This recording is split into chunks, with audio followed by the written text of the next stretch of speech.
This is Defender Radio. Defender Radio is brought to you by the Association for the Protection of Fur-Bearing Animals. It's the week of May 8th, 2017, and this is Michael Howey welcoming you to episode 428 of Defender Radio. I always try and keep a structure to interviews for the podcast. Whether it's a talk with a scientist and I need to make sure I'm using the right terminology and asking clear questions, or an advocate who maybe isn't too comfortable with the media yet. It's a good practice to have an idea of where the interview is going and try and keep a steady rhythm. Then there's the times I talk with Bif Naked. Bif is a Canadian rock star, author, cancer survivor, and social and animal advocate. Her music career, which spans more than 20 years and includes multiple hit singles and extensive tours, made her a household name. But her advocacy has made her an icon. From speaking out for fair treatment in the welfare system for British Columbians, to advocating for a fur-free Canada filled with coexistence with wildlife, Bif is always ready to stand for what's right. Our interview was originally scheduled to talk about the launch of the new paperback edition of her popular book, Bificus, and update us on her busy life of advocacy and music. But our one-on-one candid interview wound its way through finding hope while recovering from cancer, understanding how she looks at a world that is sometimes filled with darkness, how exactly it is that she makes compassionate choices and helps others do so, and answering a slew of questions from the Defender Radio audience. It's probably easiest if you just have a listen for yourself. It was a rainy day on Monday, June 29th, 1998. Lansdowne Park in Ottawa. You were on stage singing, I think it was Spaceman, and I got kicked in the head in the pit. What? What have you been up to since then? You got kicked in the head? Of course. By who? It was someone crowd surfing, I don't know. Oh, I think you told me this story. I feel so bad. I remember playing Ottawa many times. 1998, were we playing with Simple Plan? No, that was before them. It was Green Day, Foo Fighters, Tea Party headlines. That was Edge Fest. Yeah. Oh, I see. So much fun. I've been up to absolutely the same thing ever since. I've never stopped doing exactly the same thing. Well, I have not been kicked in the head since that day. So, at least not by a person. Fantastic.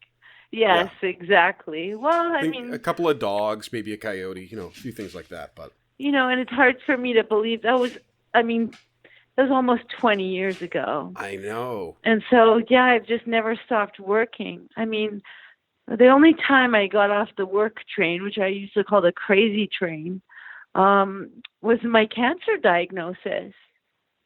And I was so happy. I was like, great. I finally get a vacation. And, that was a testament to my job at the time, because breast cancer, going through treatment and being home meant that I was home with my dogs 100% of the time, and got to take a nap every day with my dogs. So I was like, this is the greatest thing that's ever happened to me. And literally, that's the truth. And I still say it because it's still true. It wasn't my health crisis at all in my life, because I got to be with my dogs. Yeah, really. Yeah. And, I had just gotten married at the time. So that was it. And cancer is very revealing. It shows you who you are and who everyone else is around you. So it was an important thing that needed to happen in that time in my life. Well, and I read that you recorded something. Was it your spoken word album? No, that record, that was recorded in 1996. Oh, that geez. Was in between Bificus and Purge. And I have to hand it to my manager, who just said, here's a microphone, go record whatever you want. And I was like, this is great. But no, I recorded The Promise. It was an album called The Promise, and we did that during the time that I was home. And I did that with Jason Darr. He was in Neurosonic, and then I worked on a lot of music with him, which was fantastic. I loved working with him. He's one of those, he's like a mad professor. You gotta love people like that. Yeah, no kidding. He was great. I learned a lot from him, and we made a lot of music. And so it was good. I felt that it was, again, I couldn't view breast cancer as a bad thing in my life at all, just because I got the opportunity to stay home for the first time ever. Well, and this is a very scattered way for us to start the interview, but it's also good to sort of dive in like this. It's interesting that you say it wasn't a health crisis in your life. Have you had a health crisis, would you say? Thinking back to your younger days? Or no, I was actually a healthy kid. I had, normal kid stuff, chicken pox and whatnot. But my kidney failed in 2012. I didn't know it was failing. I was just had a stomach ache all day, I thought. And wound up going into the hospital and being stuck there for 12 days. I had a stroke in my kidney, and then I had heart surgery. and it was amazing. It was amazing. And that was definitely my health crisis. So that was after breast cancer. And I just thought, man, this is so cool, that I get to have these experiences and kind of just live through them and figure out, what that feels like. What does it feel like to be, faced with dying on the operating table? What does it feel like to have real organ pain as compared to, bone pain? I don't know. I kind of think that a lot of people cannot differentiate between different things like that because it all sucks. But I'm a science geek. Well, I'm sitting here, you're talking about how you find, inspiration and meaning behind what are pretty, horrific sort of medical issues. And I get a hangnail on my thumb and spend my entire day cursing everyone around me for causing this horrible thing to happen. Is that something? So do I, though. Hangnails, that's why, because it's hangnails. You keep catching them. And I don't get any sympathy from my wife. I mean, that should really be the highlight of that.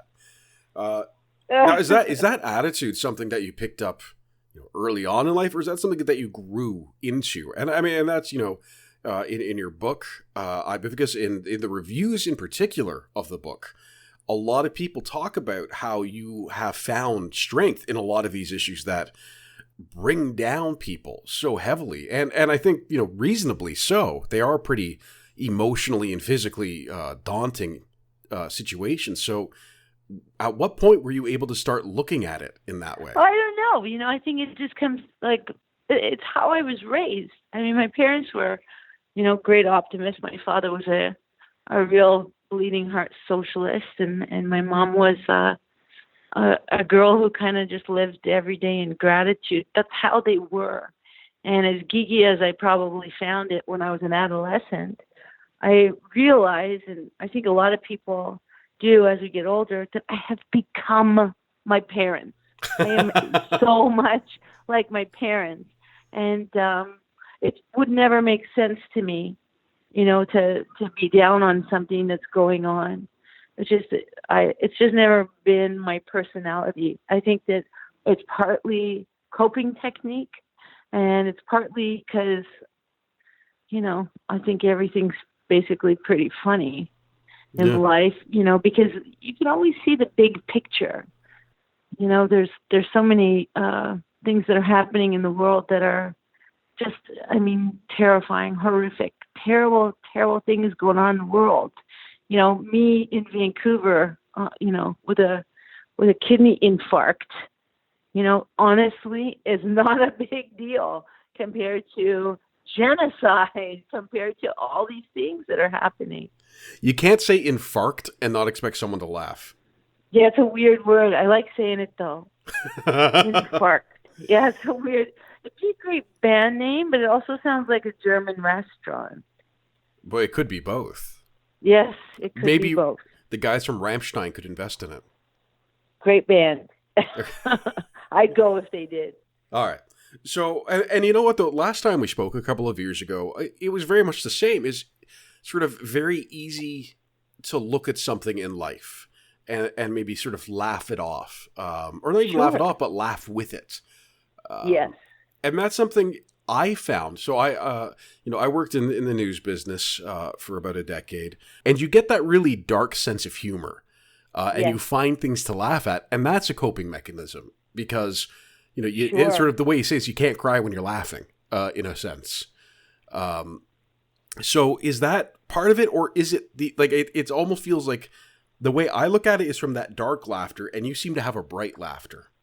Well, I don't know. I just think that there's always going to be a silver lining in everything. And my experience is always good that comes out of everything. Absolutely, there's something. There will be something that's good, even if it's just a perspective, even if it's someone that you meet in a bad situation. Maybe you've learned something from them. It's. I don't work in victim services. So I can't say that would be true for everything in life. I don't know. But as far as my experience goes, I just think that there's always a silver lining. Now I'm all confused because we went way off topic way quick. But I think, talking about sort of your life personally, what I find interesting, and you sort of started talking about it, was up until you got your breast cancer diagnosis, your life was very go, go, go. And what was it like sort of transitioning from this onslaught? And I know the life of someone touring is hectic at best. Like it's a new place every day, very little downtime at home. Right. And then all of a sudden, like you said, sort of like, you have breast cancer and you're getting treatment and you're at home with your dogs. How did you necessarily cope with that too? Did your body sort of say thank you, or was it a stressful transition? Oh, it sucked 100%. And anyone who's going through any kind of cancer treatment will tell you. Plus, I struggled a lot. People are generous with advice, even strangers. And everyone had an opinion when I was diagnosed, whether or not I should do chemotherapy, whether or not I should start smoking weed, whether or not I should just do nothing and do holistic medicine. I mean, I was inundated with people telling me all these things. And ultimately, I'm a science geek, and I just listened to my oncologist. I just did what I was told to do, basically, like a sheep. And I'm glad I did, because it saved my life. Absolutely. It saved my life. Knowing what I know about genetics and breast cancer and the type of tumor that I had, 100%, it saved my life. So going through something like chemotherapy is extremely taxing on a body, because basically your bone marrow is super busy, trying to, cope and trying to make happy cells, because everything is getting killed.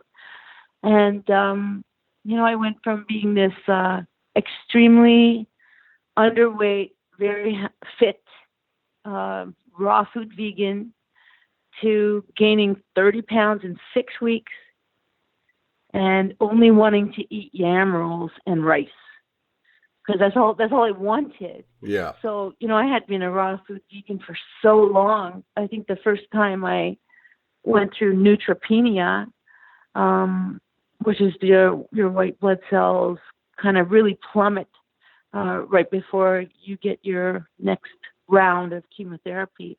And I'm telling you, it was fascinating because right before I would go into my second or third round of chemotherapy, I was so hungry when my body was recovering and those cells are regenerating. I mean, hungry like a pregnant woman, like beyond, like so ravenously. I would have eaten my own arm. I was so hungry. And all I wanted was rice. Yeah. For whatever reason, I hadn't eaten rice or basically anything cooked in a decade. And I don't know if you've ever been constipated, but it's not fun. So it was quite a transition. And but you know what? It was fantastic. I just listened to my body every day. What did it want to do? Mostly, it wanted to eat, delicious vegan cookies and cereal with vanilla soy milk on it. And I just listened, and did what I was supposed to do to be healthy and to stay healthy, to not be so immunocompromised. I worked the whole time because that's all I knew how to do, but I was happy because I was working at home and I was with my two dogs. Yeah. Well, and it's interesting listening to you talk about the science of it, and sort of in the same breath then say listening to your body. Oh, yeah. And those seem to be very contradictory concepts, particularly in an era now where we've got people sort of in this weird heightened fear of things that we didn't really question before because science told us it was okay, like vaccines. Right. So how do you balance that then? And I know you're also a very spiritual person.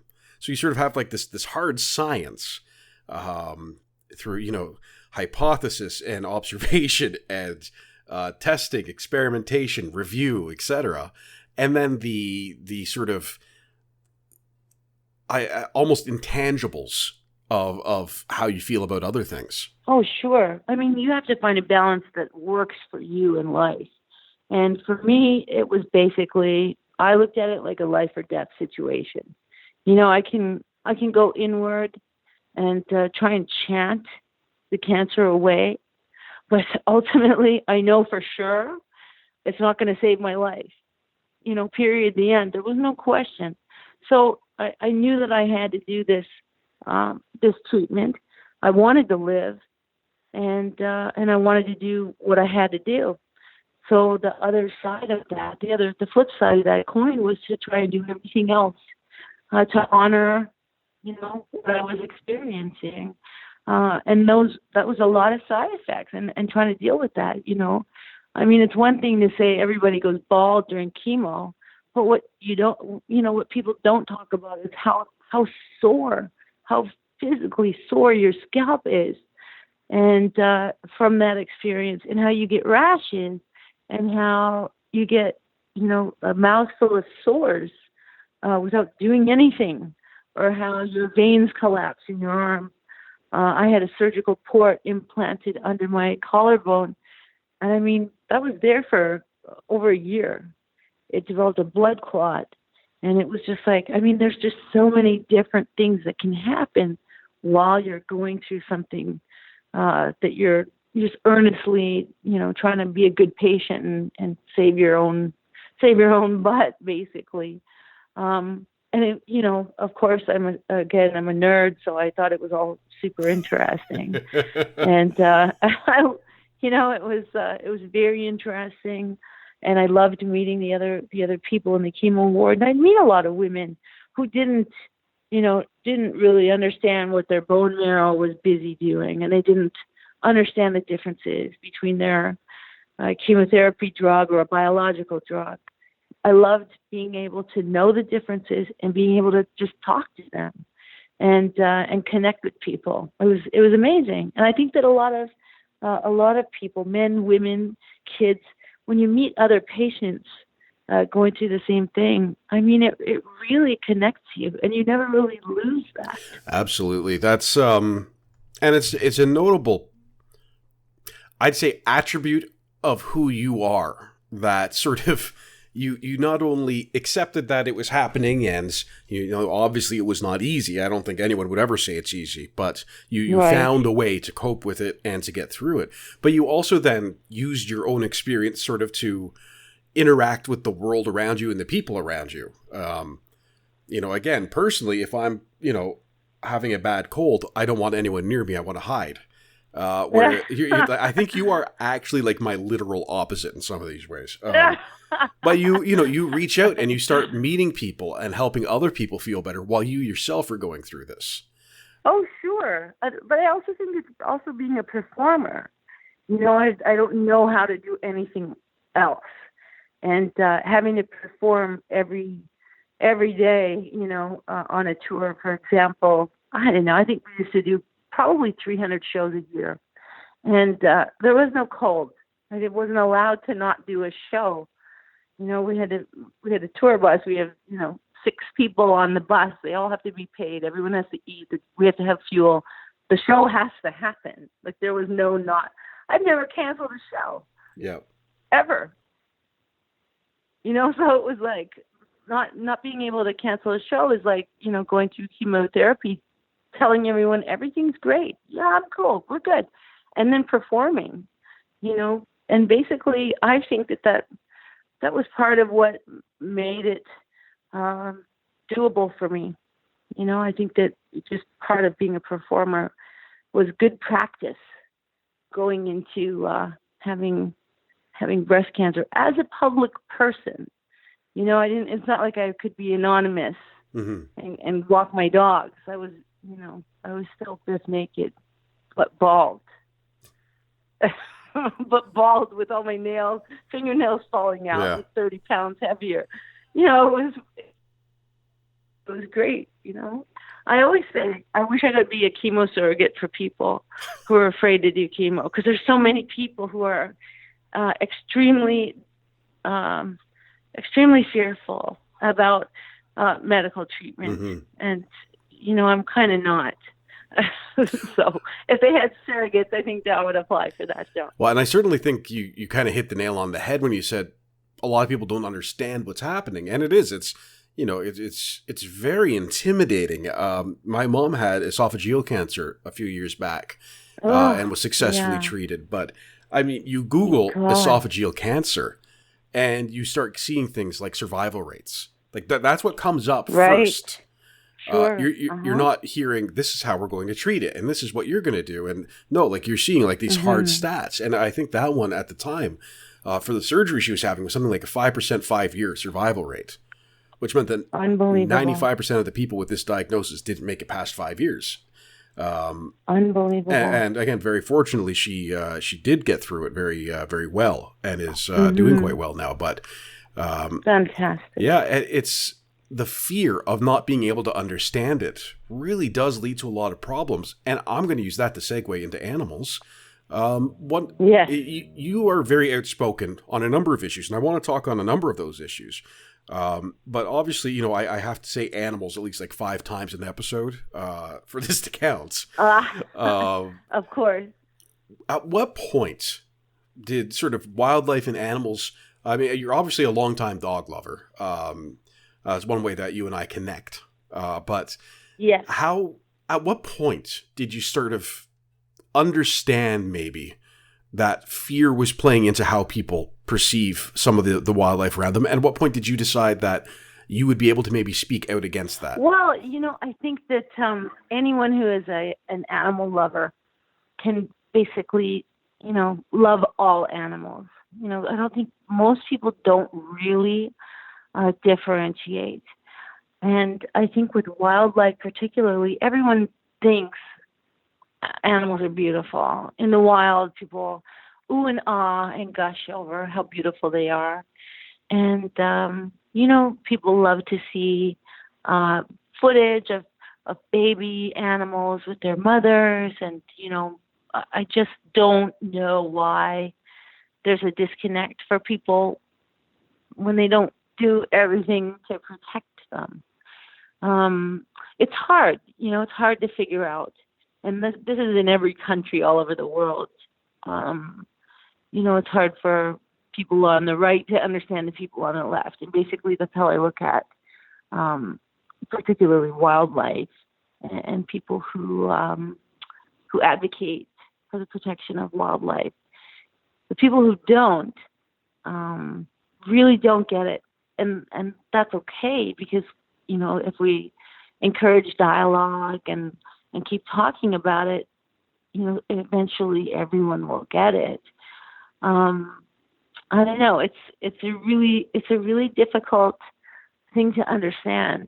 I have a lot of friends who are in animal activism, and I don't know how they do it. Because for me, I would just feel so frustrated a lot of the time if I was up against people yelling about their right to wear fur coats, and I just I can't understand at all. So it's hard, it's hard it's hard to be coming from a place of non-judgment, and it's hard to live a life where you are trying to be an open-hearted person, and then have to defend wildlife and the right for wildlife to exist, really, in freedom. Yep. So I don't know. Yeah, something that I consider, with my deep whiskey thoughts that I get, is that the experiences that have made us who we are not the experiences of everyone else. And I think that's very much sort of that concept of non-judgment that you were talking about too. Yeah. Like, I didn't go vegetarian or vegan until I was 30. So for 29 years, to me, it was okay. And it wasn't all of a sudden, well, now I'm going to do this. It took 29 years to get there. So that's sort of almost a strange amount of patience, I think, is necessary in some ways. To understand that we're just from different places, and we may not understand things the same way. That's right.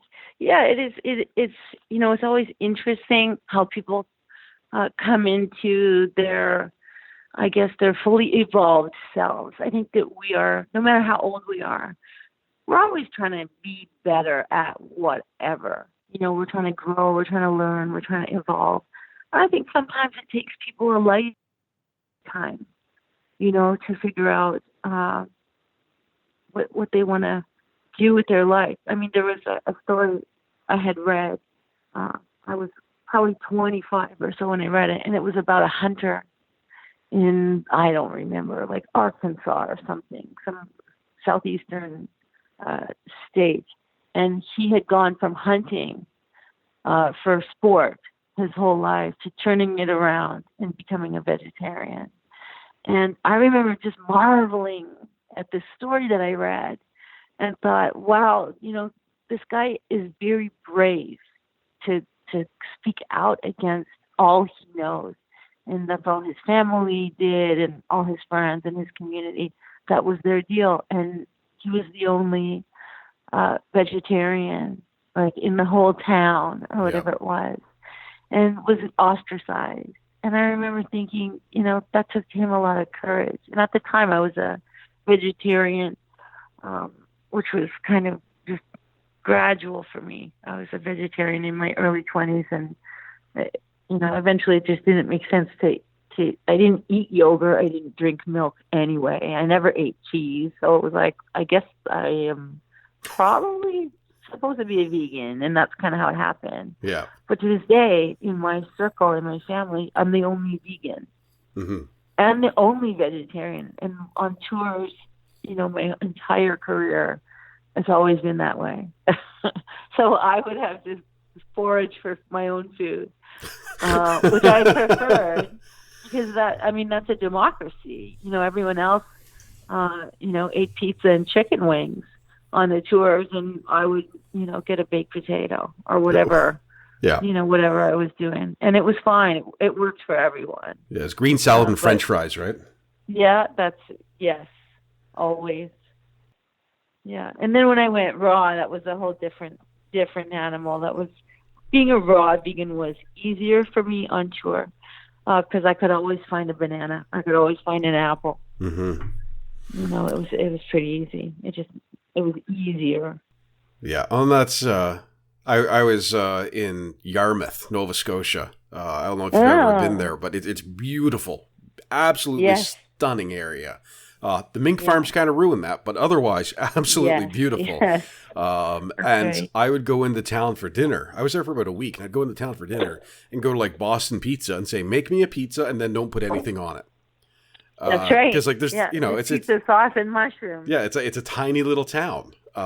They do not have the specialty. Here in Hamilton or for you in Vancouver, I can, throw a stone and hit 5 places you can go. That's right. Now it's raining again. I told you. I'm blaming you. It might be me. Yeah. Something I wanted to talk about is celebrity advocacy. And, I was just speaking with the Animal Legal Defense Fund for what will be last week's episode. Right now it's this week's episode. About sort of advocacy in the age of Trump. And what we're seeing, I think, what I am seeing, I should say, is this pushback against, you hear the term Hollywood elite come up a lot. You hear, celebrity liberals and things like that.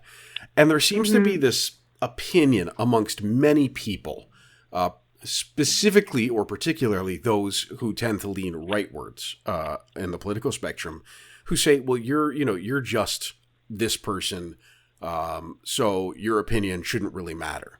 They say, Bif Naked, you're just, a singer. Your opinion shouldn't matter about this political stuff. But you're very involved in all sorts of political activity. Maybe not, traditional party politics, but in terms of various types of advocacy, a lot of social programs you advocate for. How do you feel when people start sort of saying that kind of stuff, maybe to you or about people you know?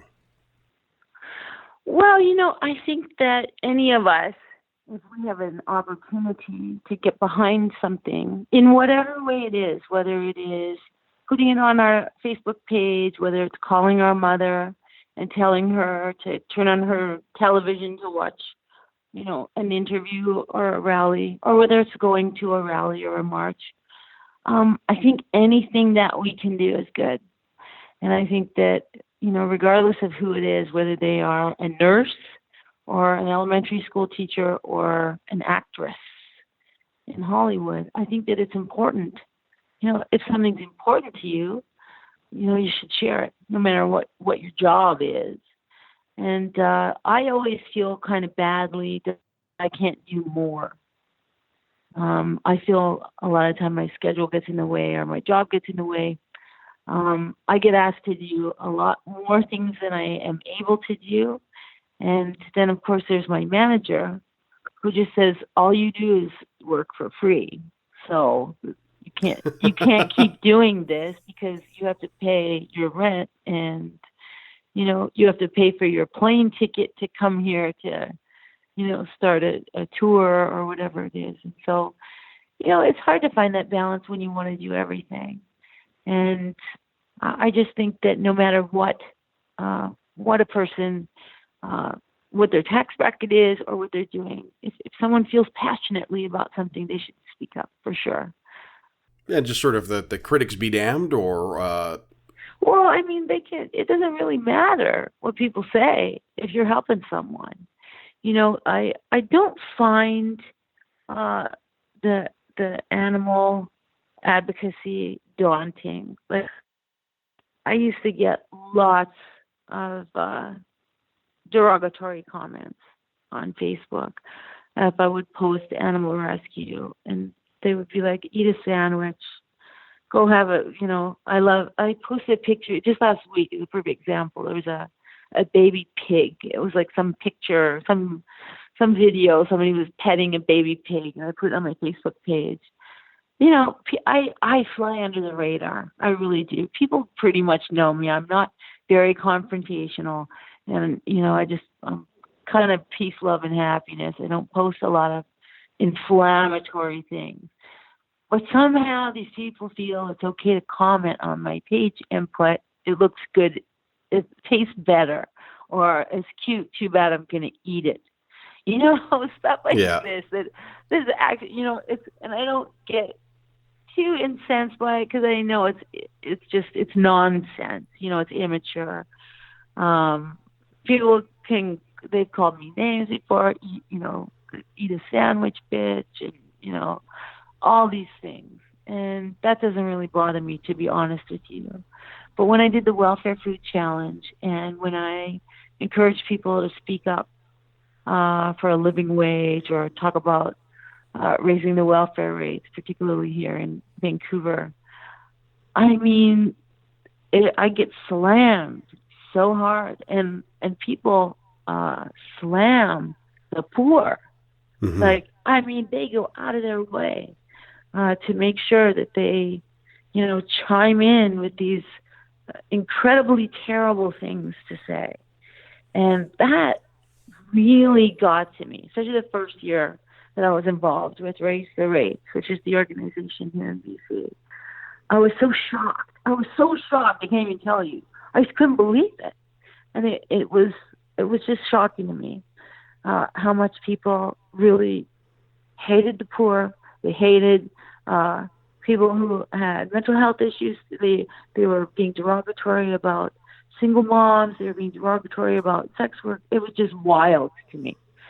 And I realized then that this was an issue that was triggering for people. Why would people, normal people, I can see their profile on Facebook. I can see they're a mother of 3 that goes to soccer practice with their kids. Normal person. Why would this normal person be so triggered that they would have to post hateful shit? What is it? Like, it was fascinating to me. And I thought, this is a really important issue. More than anything else, more than talking about hunting, more than talking about being a vegan, this is the issue that pressed people's buttons.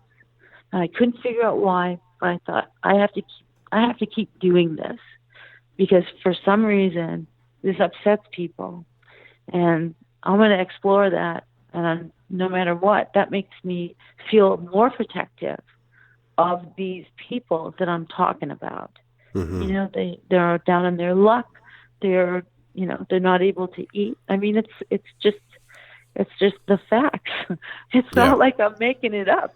You know, they can't eat, and people just kind of go, oh well, you know, they're lazy, or they just, you know, cheat the system, and it's just like, holy cow, I can't believe it. So that's something that really got me fired up, I have to say, and I look forward to things like Raise the Rates and other initiatives. I look forward to trying to get the word out and trying to encourage people to stand up, you know, really stand up for their fellow person, their fellow neighbor. Well, and that's the Raise the Rates one. I really like that campaign as a whole. And the part and I think it's the same one, that's the one where you eat for $1 a day? Well, last year it worked out to $3 a day. It's basically what, you know, they live on less than $600 a month. At the end of the day, this is, you know, when it breaks down, that's what they can eat for food. It was $21 per week what they can spend on food. And it's very difficult for people to do that. And even for me, you know, as a vegan person, it was totally difficult. You know? Yeah, well, and that's where you start buying, you know, bulk food that isn't necessarily healthy, simply because it's cheap and filling. Exactly. Like you start looking at calories rather than nutrition, I guess. Oh, it was terrible. Yeah, and you can't afford coffee. You can't afford almond milk. Mm-hmm. You know, because you need to buy rice. You need to buy, you know, a couple apples. It was really interesting, but more importantly, it was important to keep that dialogue going with people. And there's something I've been hearing more about and reading more about, and I am very, very clear on this when I talk about it, that, you know, I am a white male cisgender born into an affluent family in an affluent community in Canada. So I am privileged up the wazoo, and I'm aware of that, but I'm still very much learning about the basics of some of these social issues. Sure. Is intersectionality. So how, you know, you're talking about welfare programs and food banks, but that ties into, for instance, LGBTQ rights, and it ties into some animal welfare, and it ties into the environment, and all of it comes together in different ways. Sure. How do you perceive some of that? Like, is that something that you're thinking about when you're doing this? Because you do sort of, you have that broad spectrum of things that you talk about. Mm-hmm. Oh, definitely. You know, mostly it's because I have a soapbox for a job. Mm-hmm. So I kind of think if something, you know, is important to me, you know, I have to have a big mouth about it. I have to, whether it's, you know, writing letters to my member of parliament, whether it's attending rallies or conferences. I just think it doesn't really matter, again, what a person's job is, what their class is, what they, how they were raised, what color they are. If you have a voice, use your voice. If you're passionate about something, even if it's a group that you don't represent yourself, if you're passionate about speaking up for others, you should. That's all. I mean, that's all it is. It's really simple, and it should be simple. It should be simple. Well, it all comes from that sort of open heart compassion you were talking about too, eh? Oh, absolutely. And I think that everybody's the same in that way. And, that's just, again, how my parents were. So it's how we were. I mean, my parents were missionaries. My dad wasn't, we didn't live in a palace. They were nice Methodist kids. So ultimately, they just kind of raised their three girls to be, bleeding heart socialists like they were. And I'm always really happy for that because, I just think that it was a great introduction into life. And, I had a really, really well-adjusted childhood. My adolescence was a little messed up, but that was not my parents' doing. But I just think it was, I lived my parents' example. They showed me that example with their own work and their own advocacy and their own activism with the civil rights movement in the States. And back when my parents were my age, mm-hmm. My dad probably didn't know that, anything about, he didn't know about his specific gender and how he should self-identify. That just really wasn't in the forefront of their minds in that mm-hmm. generation. So I think that a lot of people that are older than us are trying to learn. Again, it goes back to as we grow and as we go through life, we're always evolving. Everybody, even the hunter that turned into a vegetarian. And even though, even someone like my late father, who I could, be able to tell him, hey, Dad, you're a cis, straight white male. Yeah. And that's, it's incredible.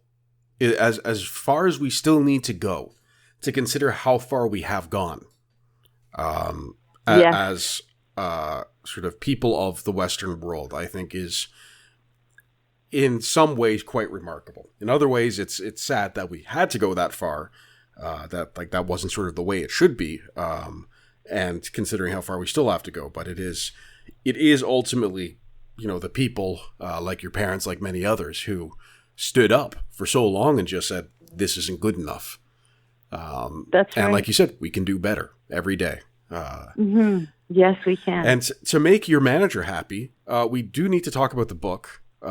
It has just been released as paperback, which is huge in the publishing world. It's huge. It's so cool. Like going from a successful hardcover and then being re-released in paperback is a significant step. So, I guess, how does it feel to sort of say, I wrote this thing, and now a publishing house has said so many people have bought it, we want to keep selling it. Because so many people like it. Like, how do you respond to that? How do you deal with that sort of emotionally and intellectually? I love it. I don't even know how else to say it. It's so cool that those people that work at HarperCollins and my manager really, they believe in me. They believe in my ability to tell a story. Mm-hmm. And that's something that I don't take for granted. I can't actually believe it. When I started working with my editor, Jim Gifford, I didn't even know how to make italics. I hand wrote everything. So to work with Word was, I can't imagine your poor editor. Oh, I wrote everything in all caps if I wanted to make something emphasized. Oh, okay. Because I didn't know how to make italics. Yeah. So he would email me and go, "Yes, people think you're shouting." And I go, "No, they don't. Nobody thinks that. They know very well that I'm not shouting." But, I laugh now because I didn't understand word count. So it's very funny. And I'm working on another book. Oh. And this book is about cancer. Ah. Yeah. Now, is it also autobiographical, or bleh, I don't know what I just said. Is it also an autobiography? There you go. Well, ultimately my experiences certainly come into it. But really, it's not necessarily about me. Who is my audience? I always ask myself that. And I think that the book I'm working on now, hopefully, will take the fear, the scariness out of a cancer diagnosis. Wow. It's just going to be kind of my own words. That's kind of like a DIY getting through it. Kind of do it yourself. Cancer. Yeah, I think so. Oh, that sounds pretty cool. Yeah, we'll see how it goes. A novelist told me once when I was telling her how the editing process was and how probably 200,000 words were cut out of my book. Mm-hmm. She said to me, she goes, "Well, that's your own fault. Because if you write a novel and write your story as a fiction, they're not going to edit stories out of it because it's a fiction." Yeah. And I was like, "Oh my God, that's like a genius idea. I never even thought of that." But I still haven't ever started to write a novel, but I'll keep you posted. You should probably do that. Yeah. Although I refuse to be your editor, just so you know. I can't blame you.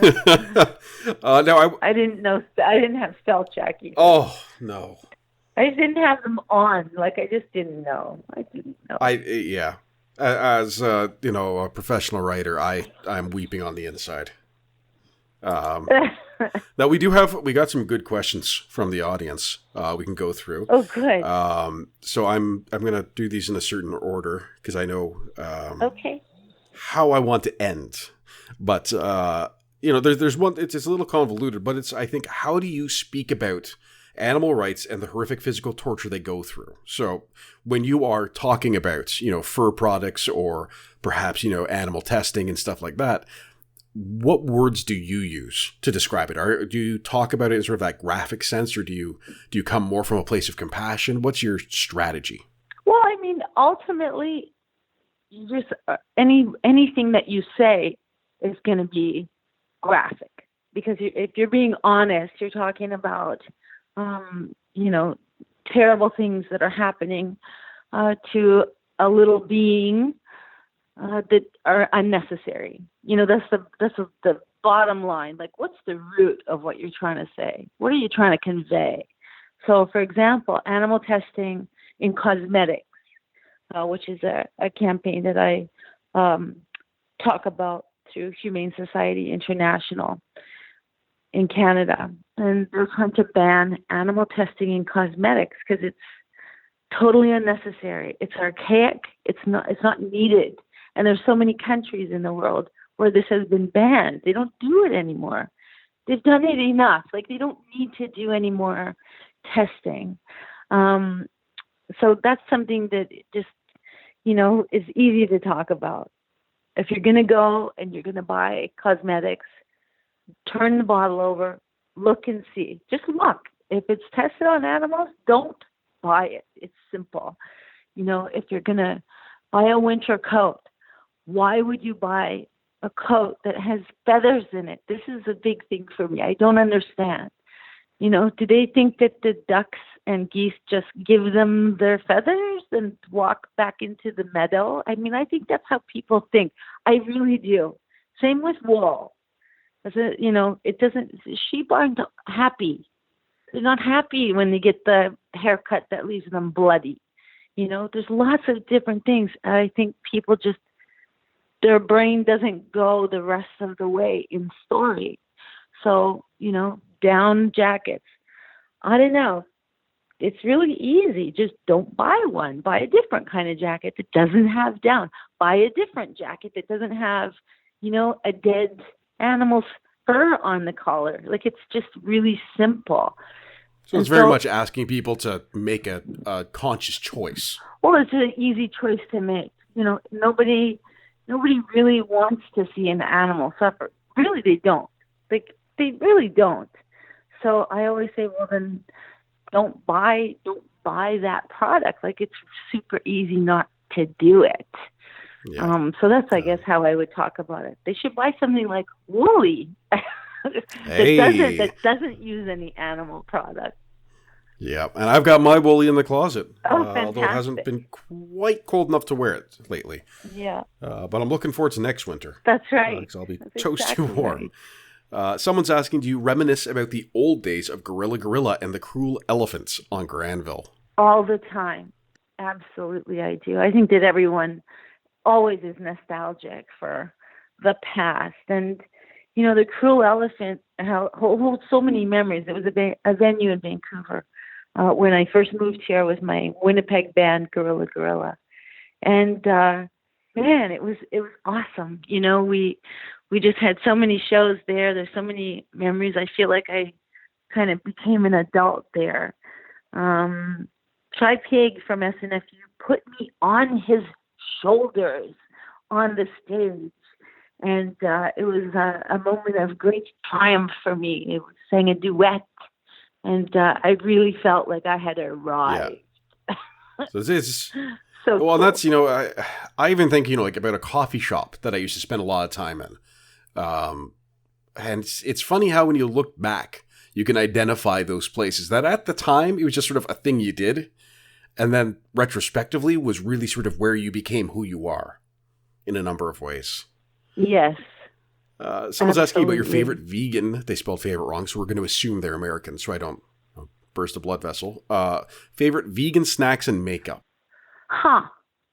Well, my favorite vegan snacks, honestly, would be a banana or popcorn. I never really got into the fake meat, which is probably, I remember there were tofu hot dogs at a barbecue in Winnipeg in it must have been 1990. I remember this.